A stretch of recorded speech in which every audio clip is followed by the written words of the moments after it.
আসসালামু আলাইকুম বন্ধুরা, welcome back to my channel. কি ভাবছেন আজকে রান্না শেয়ার করতে এসেছি? না, রেসিপি শেয়ার করতে আসিনি, রান্নাটা দেখাচ্ছি আর তার সাথে কিছু গল্প করে নেব। হ্যাঁ, আমি আজকে রান্না করছি ফুলকপি আলু দিয়ে মাছ। তো এটা তো আর শেখানোর কিছু নেই, মোটামুটি সবাই জানো।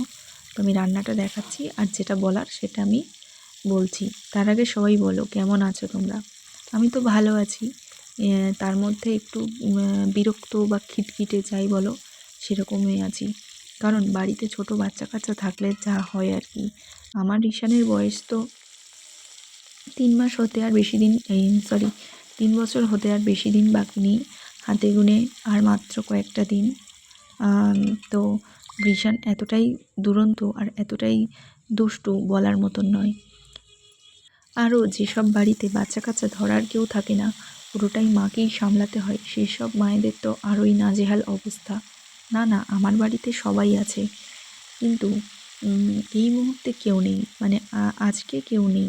এখন আমি যখন রান্না করছিলাম তখন কেউ ছিল না, একটু বিশেষ কাজে সবাই বাইরে গেছিলো। আর সেই মুহূর্তটা রিশান একাই ছিল আর আমি ছিলাম বাড়িতে। রিশানের বাবাও আজকে রিশানকে নিয়ে যায়নি, তো সেই জন্যেই আমার তো আরও মাথা খারাপ হয়ে যাচ্ছে। রিশান তো খুব দুরন্ত, মানে চোখে না দেখলে বিশ্বাস করতে পারবে না, এতটাই দুরন্ত, মানে মুহূর্তের মধ্যেই অঘটন ঘটায়। তো রিশান এই একদিনের মধ্যে কত কিছু ক্ষয়ক্ষতি করেছে আমাদের, বলার মতন নয়।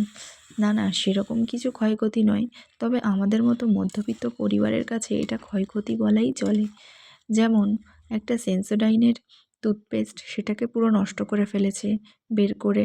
তারপরে আমার বডি ওয়াশটা পুরো হাফ করে দিয়েছে, একদম ফুল বডি ওয়াশ ছিল, একদম সেটাকে হাফ করে দিয়েছে। হাতের সামনে যদি সাবান পায় সেটাও নষ্ট করে দেয়। একটা ঘরে নিভিয়া সফট ছিল, সেটাও মানে কৌটো থেকে ঢেলে পুরোটাই নষ্ট করেছে।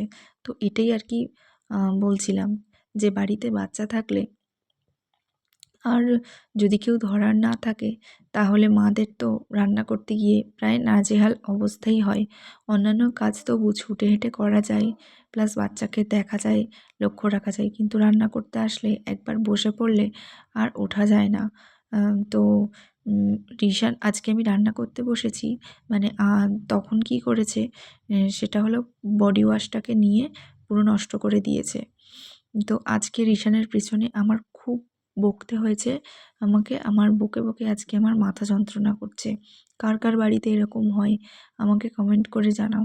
আমি তো আজকে ভীষণ ক্লান্ত হয়ে গেছি রিশানকে সামলাতে গিয়ে। যারা মা হয়েছে বা এখন মনে করি যে মায়েদের কত কষ্ট হয়। দিন শেষে সব মায়েরা ভালো থাকুক।